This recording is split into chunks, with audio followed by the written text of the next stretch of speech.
All right, we'll go ahead and get started. So, hello, everyone, and welcome to this week's ConnexUs Thursday talk on climate action as a means for peace building in Iraq.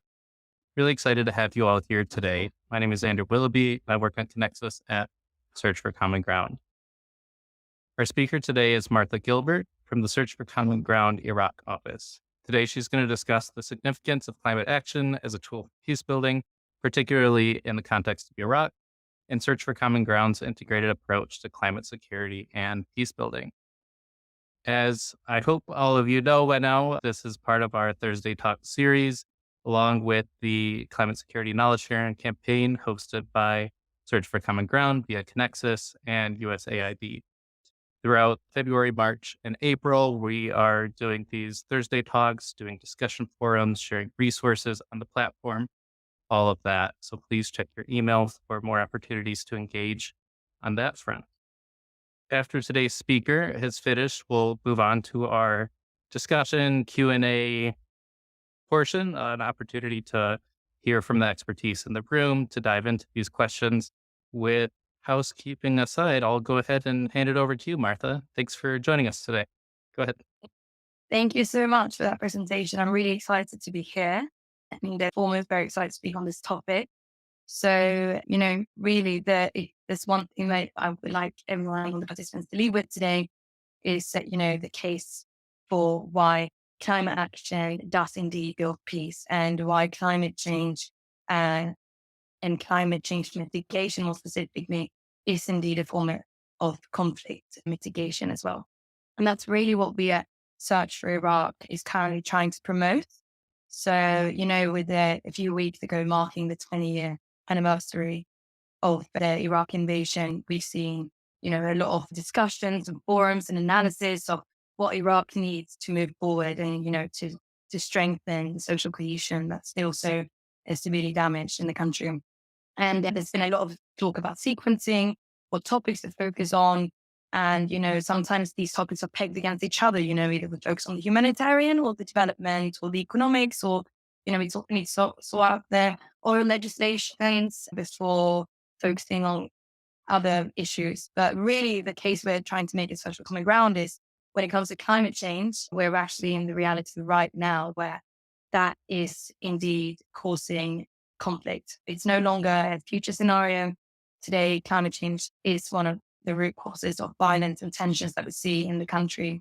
So we really try to raise awareness about the link between these two issues and how, when focusing on climate change and finding these sustainable solutions, now actually is contributing to effective reconciliation and, clearing back that social fabric that's also injured. So before going into actual climate change, so our mission in Iraq is to enhance social cohesion between Iraqi communities, creating an enabling environment for stabilization and reconciliation. So we actually started off working on livelihood, especially youth livelihood in 2016, and since have been working on different issues relating to specifically social cohesion, community resilience building, youth empowerment.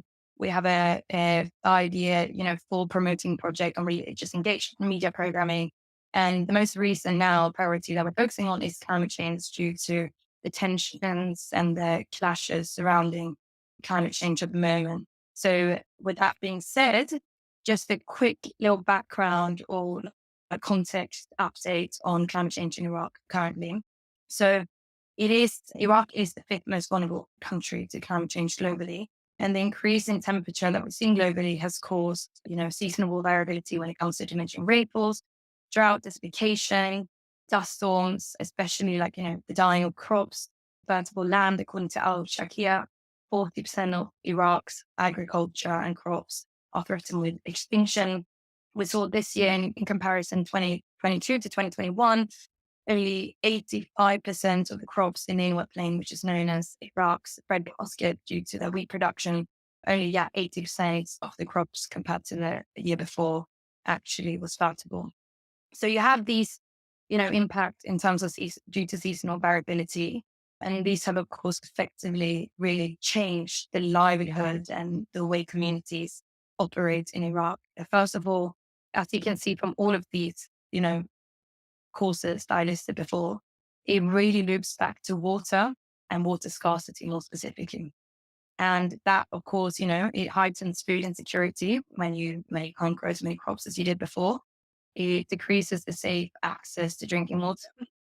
And it also heightens the competition for resources. I mean, that's logical. The less resources there are, higher competition there is around, especially when there's not climate governance or, without any policies in place that's trying to deal with this shortage.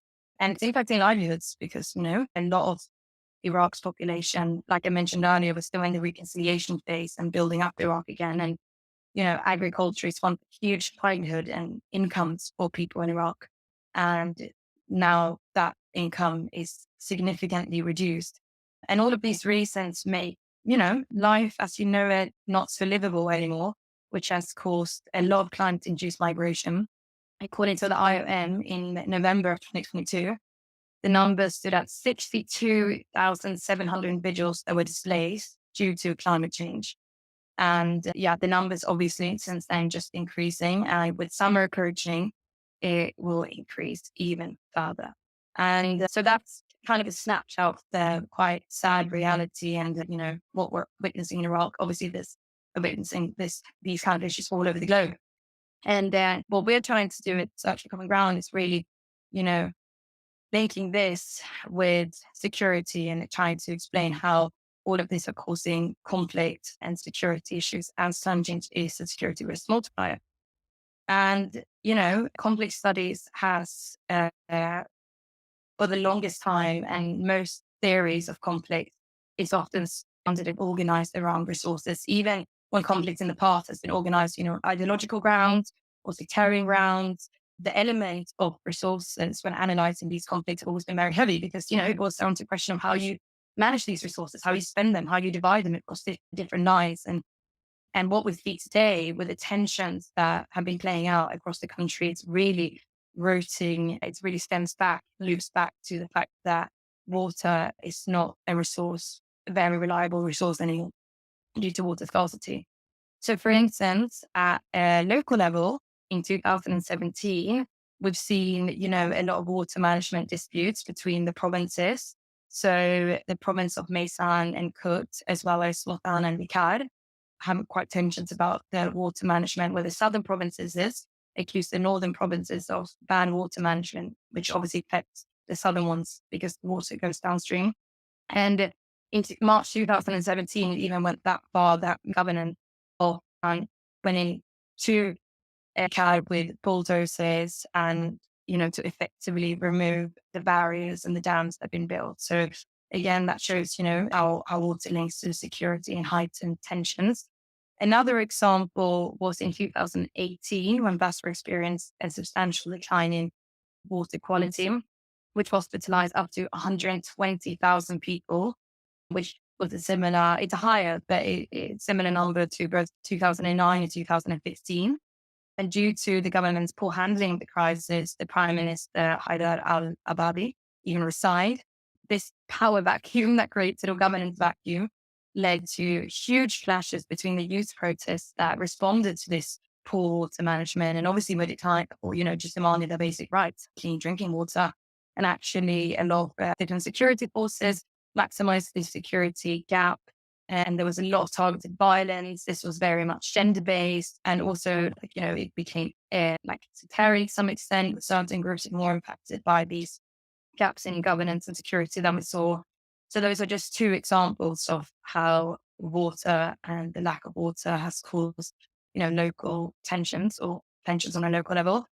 But even on a national level, especially this blame game that I explained when it came to Maysan in the southern and northern provinces, it exists on a more meta scale between the KRG and UI, where both of the two different governments are accusing each other of bad or poor water management. And it's as such, doing the argument, well, unless they saw their water management issue out, we won't either. And also, like I mentioned earlier, due to the livelihoods changing so much and this, increase in migration displacement we've seen, the researchers have explained this phenomenon as kind of a delayed urbanization, where, of course, the cities like Basra, Baghdad, and Erbil are experiencing, an increase in population And because, again, Iraq's social fabric is extremely fragile still, like there was only recently where effectively ISIS themselves stopped being as active. They're still active, and the legacy of that very much still lives on.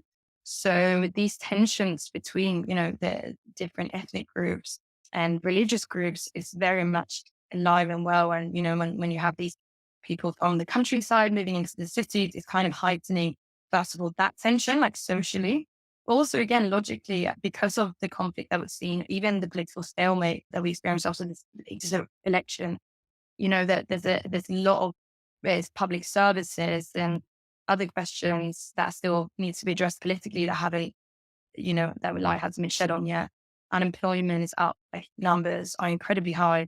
So that kind of exacerbates social tensions as well, just as we've seen them in other places where these issues are so predominant. And then you add migration to that, or high numbers of migration, it's also causing tensions because, there are these rumors on, spreading of words like they're taking our jobs, and that kind of narrative is given a lot more space than it should in a more stable society. So what's happening at government level? Well, there is not that much that's happening right now, and we've seen very little political will. For instance, there is no state level water management regulations, mainly due to this blame games that I just gave some examples of. So also compounded by proxy powers, where the government of Iraq has accused both Iran and Turkey for building dams, which reduces the water flow, of course, to Iraq. Whether this is true or not, some sources have confirmed them, some haven't. But this also delays the actual, responsibility of the government because, again, it kind of feeds into the blame games. Being honest, they said we won't be able to. There's also no state level piece that manage gas flarings or like excess of gas flarings. Political will was limited. So, the former president came up with this rehabilitation project that wasn't passed in cabinet. Equally, the former finance minister came up with this white paper about, incentivizing green investments that was in past the cabinet. The split in the Shia House has kind of reduced political will because most of the governments in the South are run, by Shia affiliations. And with this split, climate change policies and issues have been as prioritized. And of course, the deadlock, like I mentioned, have, of course, slowed things down. Iraq did sign and agree to come up with their Iraq National Adaptation Plan and also their National Determined Contribution in 2020, which is good. But again, that was 3 years ago. There's been limited development. But with that being said, there is also some positivity that I want to shed light on and really emphasize that what we believe, at least as such, Iraq, that right now there is a window of opportunity to act. So, for instance, maybe it's limited. These white papers and the rehabilitation project, although they haven't passed cabinet, there is still some movement and there are discussions going. And the fact that the NEP and NDC are being developed is positive because, it hasn't been paused. It's still being developed, although, the political stalemate and stuff throughout discussions was still happening. And we had a meeting with the Ministry of Environment 2 weeks ago now. And they promised us, or they said to us, at least for now, that's what we know, that by the end of the year, their national adaptation plan will actually be in finished and will be ready to be implemented. What's really positive with that as well is that that Al Sudani, during a climate conference in Basra on the 12th of March, said that climate change is one of his key priorities now as Prime Minister, and he will approve any national adaptation plan, if it's gone through the Ministry of Environment. So with that being said, it seems like it actually won't have any problems passing cabinet, which is positive. There's also a huge international pressure and diplomacy around this, which is positive. And there seems to be an increasing receptiveness to grassroots advocacy, which I will explain a bit about later when I talk about Search's work. Of course, there's a huge youth bulge. Iraq is a very young population, and there's a clear ripeness and incentive to act on climate change. During the dust storms in the first half of 2022, social media was packed with posts and, knowledge sharing between youth of why this was happening, what they could do on a local level, who they could write to, which was really positive to see. UNDP also did a survey after that. They came out in July 2022. which said that 67% of Iraqis youth believe that Iraq is actually facing climate emergency. So again, there's a huge at young level that there's also room for, leveraging. And most importantly, and what we've seen from our work is that there's actually a really healthy ecosystem of civic engagement organizations that are leading climate change responses. And, often NGOs speak about capacity building and they focus on giving the tools or capacity. But actually, what we've seen is that these organizations very much have the capacity. In fact, they have the solutions, they have the ideas and the responses, and they're effective. They just need the space and the opportunities to carry these out. So, for instance, a local organization based in Erbil, Hazara organization, they've come up with this Million Oaks project in Kurdistan where their plan is to plant 1 million oak trees. Now, this is sustainable in multiple ways, on in multiple layers. But firstly, oak trees are native to Kurdistan, which means that it's sustainable. It's not like some other, initiatives where actually there's so much work going into it, and then you see the trees dying or not being watered enough. But actually, these are meant to be sustainable. They're also reusing their water, like through irrigation systems, as you can see on the left. And it's all driven by locally led engineers. And it's only youth volunteers that they have that are running this project, which is very cool. Also, organizations, companies fund this, and a lot of companies have used this as their carbon offset. Funds indeed at Search Global did that as well. So that's very exciting to see. And this is just one example of how many, the solutions and ideas there are out there. They just need to be given space to do this. So what, what we have done then at Search is, this is us when we were giving, on the right, by the way, when we were giving ourselves the check for the carbon offset fund, which was really an exciting day. We all went out there and planted trees and will continue to be doing so. So that was amazing. And we really do believe at Search that tackling climate change requires collaboration from various societal levels. And he recognizes that effective conflict and climate mitigation is mutually reinforced from the top, as well as the top, bottom up and top down processes. So with that being said, like I said, we've noticed for our work, there are a lot of, young activists out there that have amazing ideas, solutions on how to do policy, advocacy, and rearrange, resources, water management. But then they don't know who to, voice this to, often leading to these protests. That was one 2018 ambassador that ended up quite violent. So you see like these 3 points we have here. We're really trying to, enable pathways for advocacy, facilitate spaces for cooperative action, and empower leaders, especially like women or youth or marginalized communities who are asymmetrically impacted and negatively impacted by climate change, to act and also really reduce the gap between the national level where we see this movement and the local level. So we're really trying to connect these two and create avenues between what we see as a very healthy ecosystem of civil society actors and what we now have seen an increase in political will. And we're really trying to get, the Ministry of Environment, when we had a meeting with them 2 weeks ago, also promised that, there would be room for civil society actors to review the different drafts of the NAP and have their inputs, which will be really exciting, hoping to, that this actually happens so that we can be a part of it and driving it forward. But for now, what we've done in trying to do this is that we ran a Peacebuilding series where hopefully we'll continue to do this, but the first one was focusing on climate change, where we were really trying to, like I said from the start, make the link between how climate mitigation and conflict mitigation is two sides of the same coin when it comes to Iraq, and its reconciliation journey will only improve it, strengthen it, and contribute to building, and rebuilding the social fabric even. So with this, we highlighted a lot of, civil society efforts like as I1. We connected youth. First of all, we raised awareness and knowledge, but we realized that most of the things we said were already known. But at least when it came to the link between, like I said, peacebuilding and climate action, that was really positively received. A lot of people asked initially at the peacebuilding organization, why would you be doing this? And when we explained it, that seemed very positive. But so that was the first part of it, knowledge, awareness, and raising.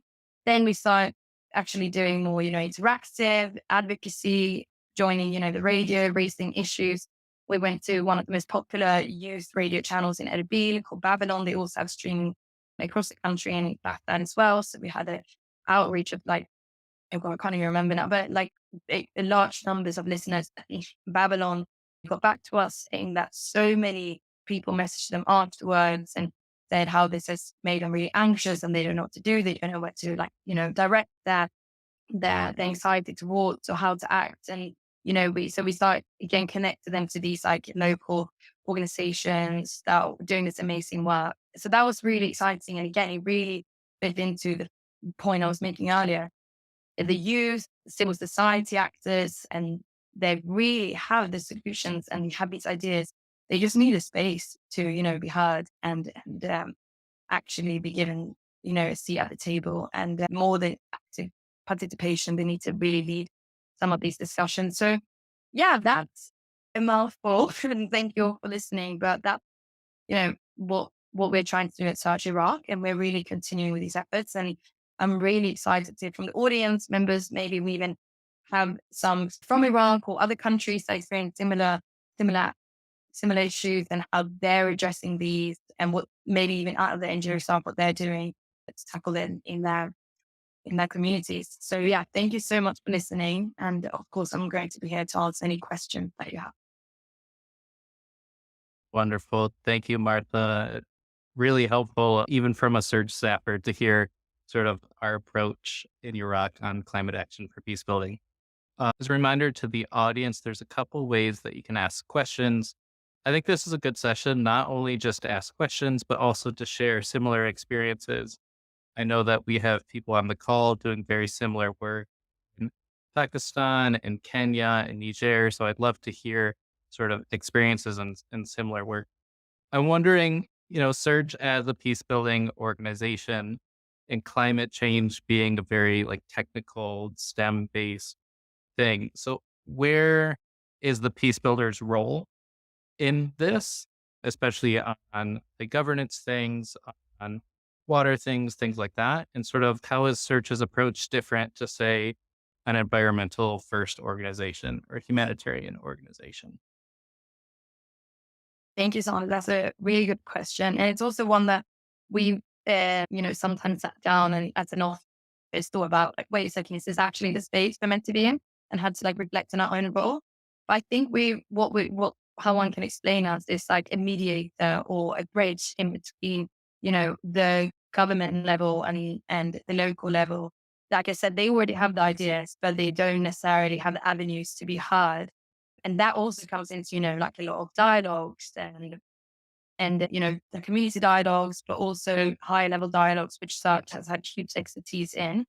So I think as a peace builder, it's that, like, creating the spaces, safe spaces, because unfortunately sometimes when there is these tensions, the spaces become very unsafe and actually, cause violence rather than some, coming together.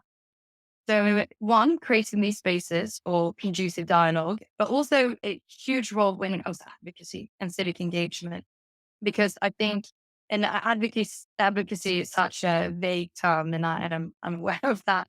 But I think sometimes there is a lot of knowledge, and but it's so like dispersed. And sometimes, I read so many analysis when they mark the 20-year anniversary, where people are like, well, rock needs now it's this, not this. If they can't look after its own people, why should we focus on the climate? It's we need to focus on creating jobs and stabilizing it, but it shouldn't necessarily be a competition against them too. And I think that advocacy embracing the intersectionality of these issues and really, yeah, that's a huge space for the peace builder as well. Yeah, I would, and really targeting effective climate governance and demanding that really through civic engagement. I'm going to call on Daniel at USA to ask his question, and then I'm going to add on a layer to his, I think. Daniel, if you want to unmute. Yep, go Sure, ahead. Sander, and thanks as always for hosting, and thank you, Martha, for a wonderful presentation. I was just wondering if you could dig in on the localization question a little bit more and describe any examples of leveraging either informal governance structures or local, very hyper-local government structures in addressing some of the climate security issues you're seeing in Iraq. Thank you. That's a great question. So as you know, Iraq is a very centralized country. So actually although the reason why we're focusing on localized governance is because that's the easiest entry point. But in the long term, it really needs to trickle down, come from the centralized structure in order for it to be actually impactful. So that's the first thing I'd say. Secondly, I think what we've seen is also for our other peace building programs before is that while maybe the national structure or, the centralized structure, it would be more impactful on the structure to tackle the government. What we've seen is that the local governments are more receptive to our peace building initiatives. Like we had a youth one where we were trying to reduce the gap between policy making and young people in Iraq. And we create these youth councils in all Iraq. And the program ended in 2019, but the youth councils are still going and there's still, that reduction in gap in terms of governance. So I think that's really what we're trying to do with climate change. We actually have the ambition to, gain programming where we can create climate councils, green leadership councils, where we can, gather these CSOs, like the people that need these CSOs, county CSOs, also civic activists, youth activists, and actually give them a space in where they can have these roundtable discussions with local, government representatives. And as such, we can reduce the gap there. That's what we did before, like I said, with our youth programming. And it's been very successful and actually in the long term been sustaining as well. So I think that would be the best entry point, if that makes it to answer your questions in leveraging localization. Because although we want to do that on national level, that's unfortunately right now a bit too far away. But if we start doing it from there, I think it's easier then for those local representatives to then go back to Baghdad or where it be, depending on the government, and really address these points that came from the grassroots. Thank you. Maha, you want to unmute? Yes, thank you so much, Sander, for hosting us and Martha for this very interesting and fascinating study. I just wanted to come in very quickly to tell you that I work in the UN Department of Political and Peacebuilding Affairs. We support UN missions on the ground. And in the case of Iraq, of course, there is UNAMI. UNAMI is one of the very few missions that have a mandate by the Security Council to look at climate change and how it may affect instability. So this is, I think, a key entry point also for engagement on this. And as part of our support to UNAMI, we recently concluded a study on the linkages between climate change, peace, and security in Iraq. But it was more on the macro level. So I learned a lot actually listening to you and all the grassroots programming you've done. And the reason I wanted to speak is to let you know that UNAMI will soon be welcoming an advisor to work specifically on this nexus. She'll be joining in May. And once she comes in, I would be delighted to put you two in touch because she'll be working especially on programming at the local level. So great to have this connection here. Thank you so much. Over. Thank you so much. That sounds incredible. And yes, I actually read UNAMI's report, but again, like you said, this obviously we were focusing on the micro level rather than macro level, but it's good. That also feeds into what I said earlier about the international pressure, so that you have UNAMI that has this mandate, and there's also been other diplomatic entities that have been pressured the government to actually move in terms of developing these regulations and policies. So that's amazing work, and I'm glad that the active international society is still there and putting pressure on. That's exactly what you need to move forward. Thank you. Thank you. Raquel at Fidelity, are you able to unmute?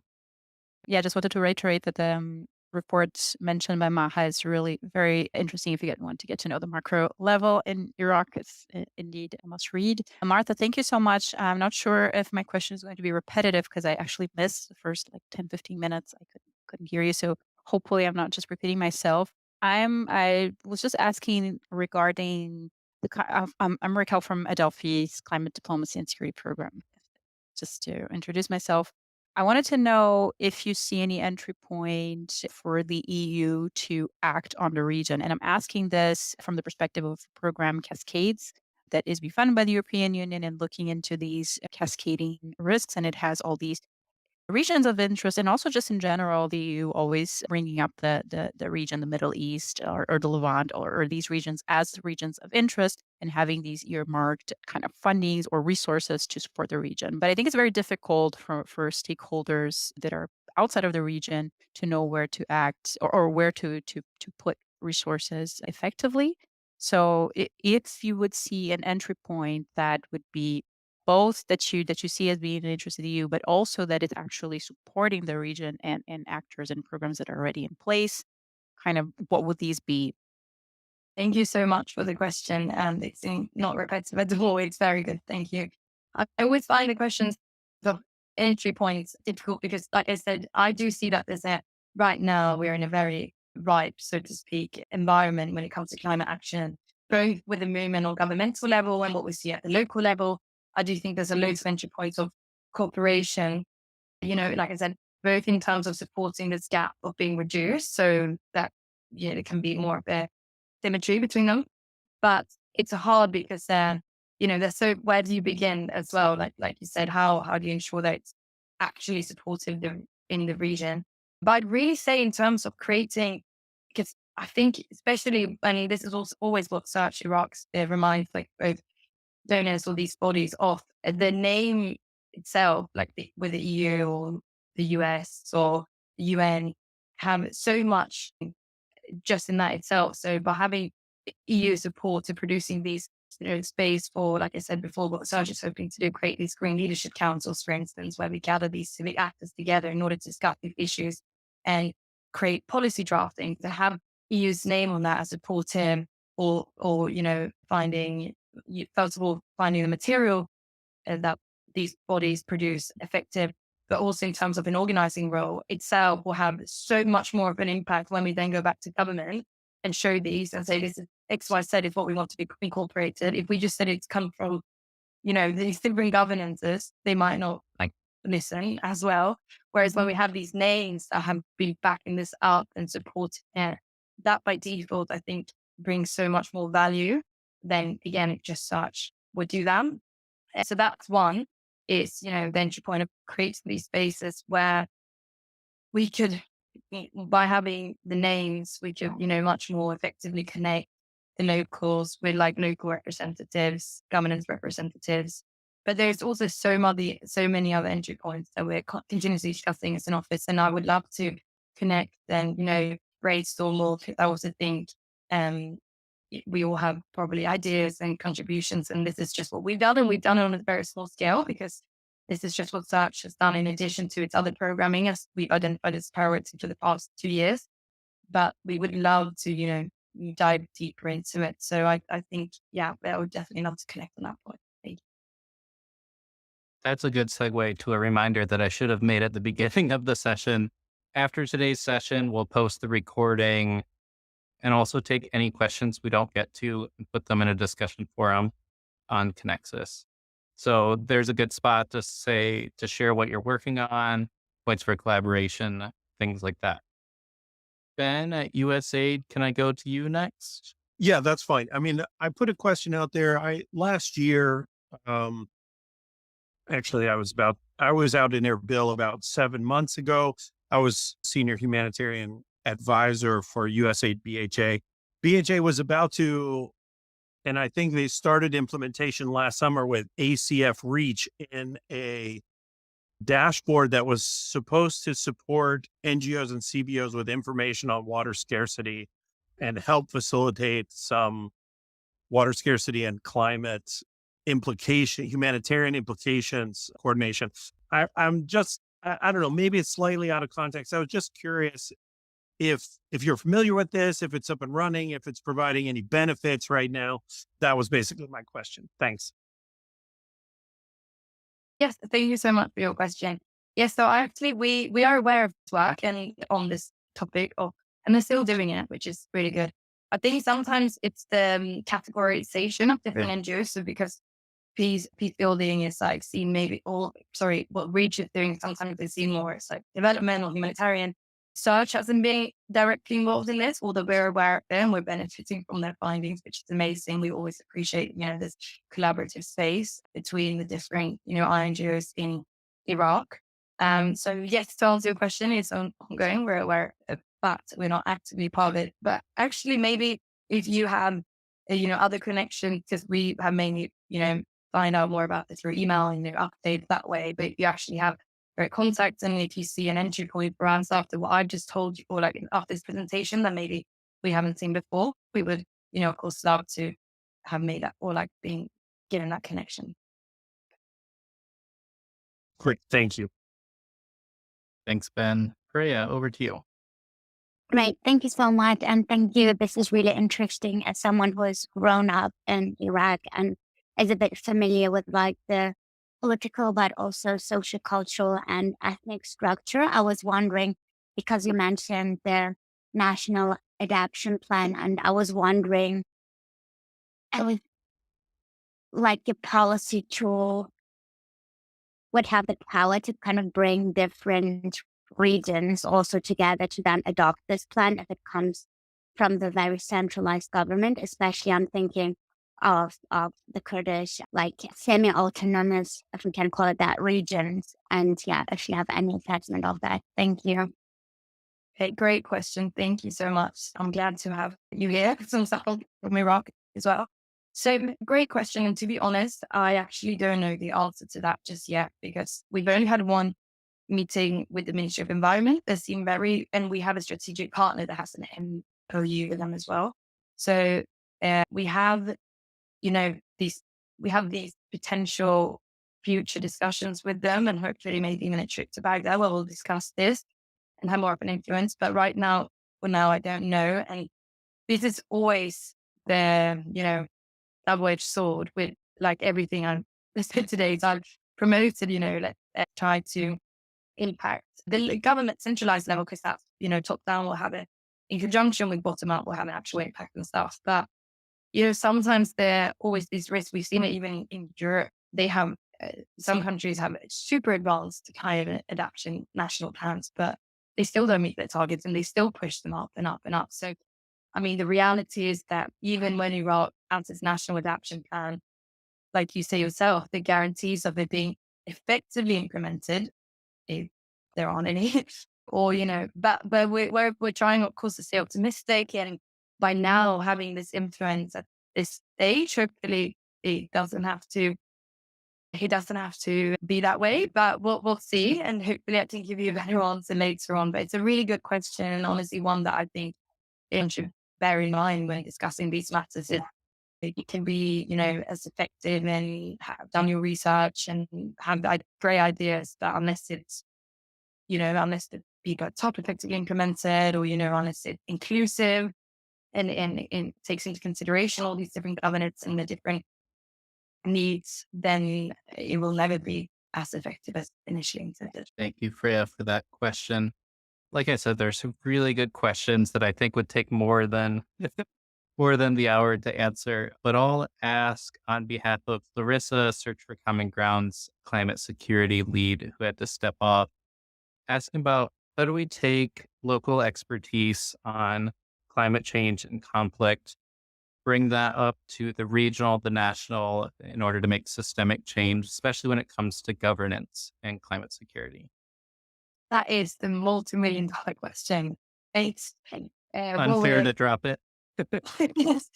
Well, unfortunately, I wish I would have had a crisp and nice, answer to this, but it's a great question, and that's really what we're figuring out. And it's frustrating, right? We see this amazing work happening on the local levels, and how we make sure that it's integrated, considered, amplified at a national level is the multi-million-dollar question.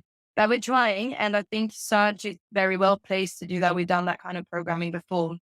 Like I said before, the bridge, creating the avenues, creating the spaces. And although, it might not sound like direct action, it's a start, and it's something that can generate action and amplify what's already happening on the grounds. But yeah, that's a great question. Great. Thank you. Next, we're going to Abdullahi. Good morning, and thank you, Martha. My question rests on the religious divide, the sectoral divide within Iraq. And how does that play into acceptance within the various religious sects in terms of climate change and interest in actually looking into solutions to the issue? Thank you.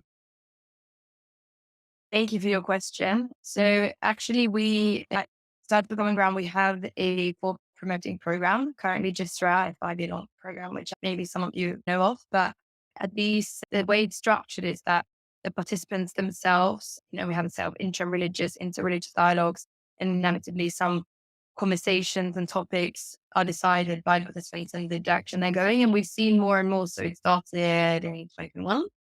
And we've seen more and more from the dialogue that climate change is something that's being brought up from all kinds of religious affiliations. It's implementing in 3 different areas.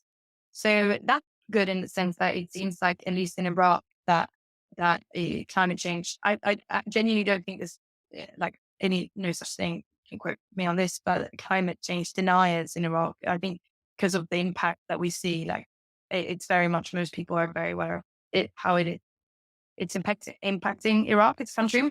But the issue is that because of the sectarianization and the marginalization of different groups, the responses to climate change, it needs to be very inclusive and think of these different, groups and the way that been marginalized in the past in order for them to wanting to adapt or change habits, because it can very much be seen as targeted or.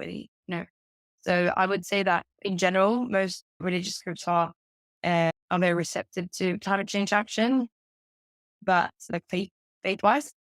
But that needs to be in mind when developing these different plans. How they've been perhaps marginalized in the past, and making sure that any of these climate adaptation initiatives or plans are considerate of that.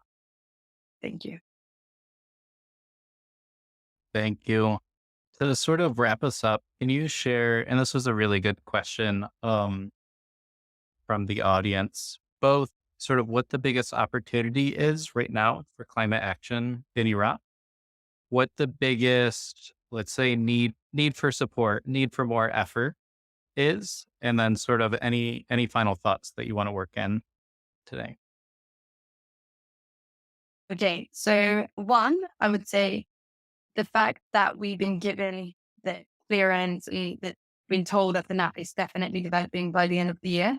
These issues that we've been discussing, linking back to the previous questions, but also about gender, making sure that the NAP is inclusive, making sure that it does consider all these governance. I think right now, as they're developing, as the drafts, and Afik Al-Sudani has given his, on paper anyway, his approval of that regard, of what it is, making sure that it is inclusive and advocating for that and creating avenues in which we can influence. That is the biggest opportunity right now. I know it's very short time. December is just around the corner, but that's something that we at Scratch really want to try to, impact. And who knows, maybe because this is all being verbal, right? It might be delayed for longer, or there might be, Iraq is an ever-changing context. But I think that's one thing to bear in mind for all actors. Try to reach out to the contacts that you have within the ministries, and put pressure on making sure that it's inclusive. And the second question was sort of where there's need for support for other actors. I think international pressure is, because like I said, I do think that international pressure, I'd say, putting pressure on the government to be inclusive, putting pressure on the government to actually develop this, putting pressure on KRG and GY to cooperate on this, on water management, perhaps even helping on, the proxy levels, discussing, making sure Turkey and Iran are involved as well. Really making sure that this is done right. There's multiple times where these policies are developed, like I said, in perhaps in a hasty way, and then it's actually not feasible, making sure that what getting produced by the end of this year is doable, it's accurate, and it's enduring and inclusive. So putting those pressures as international, the international community, whether that's donors from a donor perspective, or NGOs or UN perspective, I think that's a good action point for everyone to take away. Also, if you are NGOs, check with your local partners. What are they doing? Just are they doing anything on this? Do they know anything? And, really understand the field of climate change and what's happening. Because it's not a lot of, we realized that when we did a small scale mapping of this, that a lot of the climate efforts out there actually not documented online. And like by some local partners or efforts, then maybe on Facebook, they have a page for it, but not like officially because they might not think it's that important. But I think that could be good for NGOs as well. Check your local partners, see if they need any support, if there are any initiatives, try to support them there. Wonderful. Thank you, Martha, for joining us today, sharing what Search for Common Ground Iraq is up to. Thanks to all of you for the discussion, the questions. There's some really good ones that I'm looking forward to continuing that conversation on ConnexUs discussions. And we'll see you all hopefully on the 20th of April for the next in this series. If you have any questions, need anything after this, feel free to get in contact. But thanks again, Martha. Thank you so much for having me. Have a great weekend, everyone. Thanks. Bye all.